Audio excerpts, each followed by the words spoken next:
Good morning students. मैंने आपको last class में बताया था कि बैंक ग्राहकों को विभिन्न प्रकार के ऋण प्रदान करते हैं। बैंक ऋण प्रदान करते समय कुछ सावधानियां और कुछ सिद्धांतों का पालन करते हैं। साथ ही बैंकों को उनका ऋण समय पर प्राप्त हो जाए और उसकी वसूली समय पर हो, ऋण भी प्राप्त हो जाए पूरी मात्रा में जो बैंकों ने ऋण दिया गया है। तो ऋणों की सुरक्षा के लिए कि उनके ऋण सुरक्षित रहे और उन्हें प्राप्त हो जाए, संग्रहण ऋण का हो जाए, ताकि उनकी जो गैर निष्पादित संपत्तियां हैं, बैड डेट्स वगैरह हैं, वो ना हो। इसलिए बैंक जो ऋण देती है तो ऋण प्रदान करते समय बैंक पर्याप्त जमानत की व्यवस्था करती है। इसको हम बोलते हैं कि प्रभार निर्माण की विधियाँ। तो बैंक अपने ग्राहकों को दो प्रकार के ऋण देती है, सुरक्षित व असुरक्षित। असुरक्षित ऋण बैंकों के द्वारा बहुत कम दिए जाते हैं। असुरक्षित ऋण में ज़्यादातर ओवरड्राफ्ट की सुविधा उन्हीं ग्राहकों को दी जाती है जिनकी साख गुडविल अच्छी होती है। लेकिन जो बैंक होते हैं अधिकांशतः जो सुरक्षित ऋण देते हैं और किसी भी प्रकार की ऋण के लिए वो व्यक्तिगत या भौतिक प्रतिभूतियों से जुड़े होते हैं। सभी प्रकार जो ऋण होते हैं उस दृष्टि से हम देखें तो प्रतिभूति जो होती है दो प्रकार की होती है। एक तो व्यक्तिगत प्रतिभूति, पर्सनल सिक्योरिटीज बोलते हैं, और दूसरी है भौतिक प्रतिभूति, फिजिकल, इनको सहायक जमानत भी बोलते हैं, कोलेट्रल सिक्योरिटीज। व्यक्तिगत प्रतिभूति में गारंटी शामिल होती है। इसमें कोई तीसरा व्यक्ति होता है जो गारंटी देता है कि अगर ऋणी के द्वारा, जो बैंक से ऋण ले रहा है उसको ऋणी बोलते हैं, अगर मूल जो ऋणी है उसके द्वारा ऋण का भुगतान नहीं किया जाता तो जो गारंटर श्योरिटी जो ऋण की गारंटी देता है वो बैंक को ऋण का भुगतान करेगा, और वो गारंटर उसके बाद मूल ऋणी से पैसा वापसी प्राप्त करने का अधिकार उसको मिल जाता है।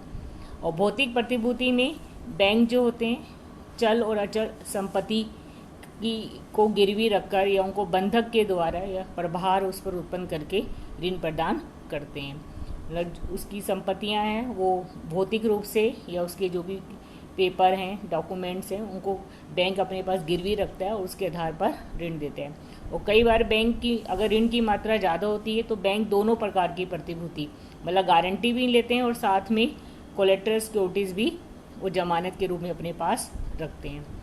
तो मैं आज आपको बताऊंगी कि गारंटी क्या होती है। व्यक्तिगत प्रतिभूति के बारे में डिस्कस करेंगे और भौतिक प्रतिभूति के बारे में हम नेक्स्ट क्लास में डिस्कस करेंगे। तो सबसे पहले गारंटी क्या होती है। गारंटी जो होती है, गारंटी का अभिप्राय एक ऐसे वचन या प्रतिज्ञा से है जिसके अंतर्गत तीसरा जो पक्षकार होता है जो गारंटी देता है उसको तीसरा व्यक्ति बोलते हैं, क्योंकि पहले फर्स्ट जो पक्षकार जो होते हैं वो बैंक और ऋणी होते हैं। उसके बाद तीसरा पक्षकार यह वचन देता है कि ऋणी द्वारा ऋण का भुगतान ना करने पर वह स्वयं ऋणी के दायित्व को पूरा करेगा। अगर ऋणी जो है ऋण का भुगतान या जो व्यवहार है उसका समय पर निपटारा नहीं करता है, ट्रांजैक्शन जो भी हुई है, तो उसके लिए वो गारंटर बैंक के प्रति उत्तरदायी होगा। इंडियन कॉन्ट्रैक्ट एक्ट, भारतीय संविदा अधिनियम की 1872 की धारा 126 के अनुसार गारंटी को प्रतिभूति के अनुबंध से अभिप्राय एक ऐसे अनुबंध से है जिसमें एक व्यक्ति किसी तीसरे व्यक्ति की त्रुटि करने की दशा में, अगर तीसरा व्यक्ति यहाँ पर ऋणी है, तीसरे व्यक्ति की त्रुटि करने, उस तीसरे व्यक्ति के वचन का निष्पादन करने अथवा उसके दायित्व को पूरा करने का वचन देता है।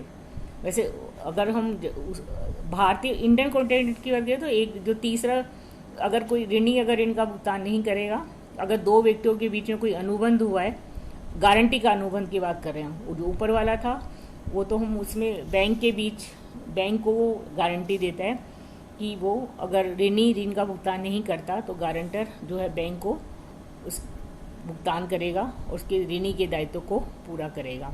इंडियन कॉन्ट्रैक्ट एक्ट में गारंटर और बैंक के बीच में जो द्वितीय अनुबंध होता है जिसको सहायक अनुबंध होता है, उसमें अगर एक व्यक्ति ऐसे उन्होंने जिसमें एक व्यक्ति इसमें गारंटर है वो किसी तीसरे व्यक्ति ऋणी की त्रुटि की दशा में उस तीसरे व्यक्ति के वचन का निष्पादन, मतलब उस व्यक्ति को वचन जो उसको निष्पादित करना था, मतलब जो ऋण का भुगतान करना था या दायित्व को पूरा करने का वचन देता है। ठीक है, तो इसमें इसकी प्रमुख विशेषताएं ये हैं। एक तो गारंटी जो है वो लिखित भी हो सकती है, मौखिक, लेकिन बैंक में सुरक्षा की दृष्टि से कि बाद में व्यक्ति मुकर ना जाए अपनी बात से, लिखित अनुबंध करते हैं, क्योंकि इसमें फाइनेंस मैटर इन्वॉल्व होता है और इसलिए बैंक जो होते हैं कई बार ऋण की मात्रा ही बहुत ज़्यादा होती है, तो उसकी सुरक्षा की दृष्टि से ज़्यादातर अनुबंध लिखित होते हैं। इसमें 3 पक्षकार होते हैं। एक तो प्रमुख ऋणी हो गया, ठीक है, जिसने ऋण लिया है, एक ऋणदाता बैंक, और प्रतिभू गारंटर जिसने ऋण दिया है, जो व्यक्ति गारंटी देता है। इसे प्रत्याभू भी बोलते हैं, श्योरिटी भी बोलते हैं, गारंटर भी बोलते हैं। ऋण की गारंटी पूरी राशि अथवा आंशिक राशि के लिए हो सकती है। ये ऋण की जो अनुबंध है उसमें मेंशन किया हुआ कि पूरी गारंटी के लिए दे रहा है या किसी पार्ट ऑफ द ऋण के लिए गारंटी दी जा रही है। ऋणी का प्राथमिक दायित्व, ऋण चुकाने का मुख्य दायित्व जो होता है वो ऋणी का होता है जिसने बैंक से ऋण लिया है। जो श्योरिटी है, जो गारंटी दे रहा है, उसका जो दायित्व होता है वो सेकेंडरी होता है। मतलब प्रतिभू का जो प्रतिभू, या इसको प्रतिभू भी बोलते हैं, प्रत्याभू भी बोलते हैं, गारंटर, श्योरिटी, उसका द्वितीय दायित्व होता है। उसका दायित्व तभी उत्पन्न होता है जब ऋणी ऋण चुकाने से मना कर देता है या ऋण चुकाने में असमर्थ होता है। गारंटी अनुबंध के अंतर्गत 3 अनुबंध हो गए। एक तो प्रमुख अनुबंध जो कि ऋणी और ऋणदाता के बीच होता है, बैंक और ऋणी के बीच में। सहायक अनुबंध, ये गारंटी अनुबंध होता है एक तरीके से, ये ऋणदाता और प्रतिभू जो गारंटी दे रहा है उसके बीच में होता है। और एक गर्भित, मतलब इसमें कोई लिखित में अनुबंध नहीं होता, लेकिन ये एम्पिरिकल होता है कि अगर प्रतिभू जो ऋण गारंटी दे रहा है और ऋणी के बीच में पाया जाता है, मतलब अगर गारंटर ने ऋणी का भुगतान बैंक को कर दिया है तो जो गारंटर होता है वो मुख्य ऋणी से ऋण प्राप्त करने का अधिकार रखता है। तो ये गर्भित अनुबंध होता है। इसके लिए अलग से किसी अनुबंध की आवश्यकता नहीं होती, इसलिए इसको हम गर्भित अनुबंध कहते हैं। और गारंटी जो होती है उसके लिए स्वयं पर्याप्त प्रतिफल है, अलग से किसी प्रतिफल की आवश्यकता नहीं होती। बैंक ने जो ऋण दिया है, वचन चुकाया है, वो अपने आप में एक उसके लिए पर्याप्त प्रतिफल माना जाता है। अब गारंटी बैंक कब चाहते हैं, गारंटी की आवश्यकता कब पड़ती है, ठीक है। तो गारंटी की आवश्यकता तभी पड़ती है जब गारंटी की आवश्यकता तब पड़ती है जब ऋण के मुकाबले जो संपत्ति जो ऋणी ने गिरवी रखी है बैंक के पास वो अपर्याप्त होती है, तो बैंक अलग से गारंटी की आवश्यकता भी समझता है। अगर बैंक जो गारंटी है जो है उससे सहायक संपत्ति जो गिरवी रखी गई है या व्यक्ति की जमानत जो उसकी गुडविल है उससे अगर वो संतुष्ट नहीं है तो तीसरे व्यक्ति की गारंटी, दूसरे व्यक्ति की गारंटी चाहता है। अब गारंटी 2 प्रकार की दी हो सकती है, एक चालू गारंटी और विशिष्ट गारंटी। चालू गारंटी में जो व्यक्ति गारंटी दे रहा है वो समस्त सौदे और व्यवहारों की श्रृंखला के लिए उत्तरदायी होता है। एक पर्टिकुलर पीरियड के लिए होती है, उस अवधि में जितने भी उस ऋणी ने ऋण लिए हैं या सौदे किए बैंक से वो सबके लिए उत्तरदायी होगा, ठीक है। वो चालू गारंटी कहलाती है। इसकी समाप्ति अवधि के बाद होती है जब वो अवधि समाप्त हो जाती है। और विशिष्ट गारंटी किसी विशिष्ट ऋण या सौदे के लिए होती है और जैसे ही वो सौदा पूरा होता है जो गारंटर होता है अपने उससे मुक्त हो जाता है। नेक्स्ट है गारंटी के लाभ क्या होते हैं। गारंटी देने के लाभ यही होते हैं कि आर्थिक जगत में गारंटी का बहुत महत्व है। एक तो अगर व्यक्ति अपनी पर्सनल गुडविल या साख के आधार पर ऋण लेता है तो उसको ऋण कम मिलता है। अगर उसके पास पर्याप्त मात्रा में भौतिक संपत्ति गिरवी रखने के लिए नहीं है तो अगर कोई व्यक्ति उसकी गारंटी देता है तो उसे अधिक पूंजी प्राप्त हो जाती है और वह उस पूंजी से व्यवसाय का विस्तार आसानी से कर सकता है। तो इससे व्यवसाय भी विस्तार भी होता है और देश में आर्थिक विकास भी होता है। और बैंकों को भी लाभ होता है क्योंकि उन्हें एक अतिरिक्त सुरक्षा प्राप्त हो जाती है। नेक्स्ट है जमानत या प्रतिभूति के अधिकार, राइट्स ऑफ गारंटर और श्योरिटी। जमानत समझौते के तहत जमानत देने वाले व्यक्ति को 3 प्रकार के अधिकार प्राप्त होते हैं, 3 पक्षों के विरुद्ध अधिकार प्राप्त होते हैं। पहला है मूल ऋणी के विरुद्ध अधिकार। मूल ऋणी के विरुद्ध जमानतदाता को मूल ऋणी के विरुद्ध वे सभी अधिकार प्राप्त होते हैं जो बैंक को प्राप्त होते हैं। जमानतदाता कानूनी रूप से वह राशि मूल ऋणी से प्राप्त करने का अधिकारी है जो उचित है। जिसका उसने बैंक को भुगतान किया है। सेकेंड है सह जमानतदाता के विरुद्ध अधिकार। अगर ऋण के एक से अधिक गारंटर है, अगर एक से अधिक व्यक्तियों ने उस ऋण के लिए गारंटी दी है बैंक को, तो वो सह जमानतदाता कहलाते हैं। और जमानतदाता, एक जमानतदाता को अन्य जमानतदाता का अगर उसने उसके हिस्से का भी अगर उसने भुगतान किया है तो वह राशि प्राप्त करने का अधिकारी होता है। तीसरा है बैंक के विरुद्ध अधिकार, या जिसको ऋणदाता के विरुद्ध अधिकार। तो मूल ऋणी को बैंक के विरुद्ध अधिकार प्राप्त होते हैं। वह बैंक से वे सभी ऋणी की आर्थिक स्थिति के संबंध में जानकारी प्राप्त करने का अधिकारी होता है।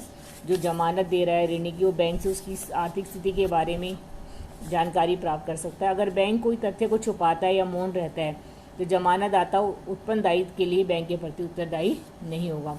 चालू जमानत को रद्द करना। जमानतदाता चालू जमानत की स्थिति में बैंक को लिखित में सूचना देकर भावी सौदों के लिए प्रतिभूति समझौता रद्द कर सकता है और वह केवल उस समय तक की स्थिति के दायित्वों के लिए ही उत्तरदायी होगा। इन अधिकारों के बाद नेक्स्ट है जमानतकर्ता के दायित्व, कि उसके दायित्व क्या होते हैं। जमानतकर्ता का दायित्व जो होता है गौण दायित्व होता है। ऋणी की त्रुटि की दशा में जब ऋण का भुगतान नहीं करता है, उसी स्थिति में उसका दायित्व उत्पन्न होता है। ठीक है, और वह उस मूल दायित्व जो ऋण लिया गया है या उस पर कोई ब्याज वगैरह है, दोनों के लिए उत्तरदायी होता है। जमानतकर्ता अपने दायित्व से निम्न परिस्थितियों में मुक्त हो जाता है। अगर ऋणी द्वारा अपना वचन पूरा कर दिया जाता है, मतलब अगर ऋणी बैंक को ऋण का समय पर भुगतान कर देता है तो जमानतदाता अपने दायित्व से मुक्त हो जाएगा। अनुबंध के खंडन के द्वारा यदि जमानतदाता अनुबंध को समाप्त करने की लिखित में सूचना बैंक को देता है और जमानतदाता भावी व्यवहारों के दायित्व से मुक्त हो जाता है। यह स्थिति केवल चालू जमानत में रहती है। अगर विशिष्ट जमानत है तो विशिष्ट जमानत में वो स्थिति तब तक रहेगी, वो तब तक उत्तरदायी रहेगा जब तक कि विशिष्ट प्रयोजन पूरा नहीं हो जाता। लेकिन अगर चालू गारंटी यदि अनुबंध है तो उसमें वो भावी सौदों के बैंक को सूचना देकर अपने दायित्व से मुक्त हो सकता है। तीसरा है मूल ऋणी को मुक्ति मिलने पर, अगर मूल ऋणी को बैंक किसी कारणवश मूल ऋणी को ही अपने दायित्व से मुक्त कर देता है तो जमानतदाता भी अपने दायित्व से मुक्त हो जाएगा। प्रतिभूति की मृत्यु होने पर, अगर जमानतदाता की मृत्यु हो जाती है तो भावी व्यवहारों के लिए जमानतदाता स्वतः ही मुक्त हो जाएगा अपने दायित्व से।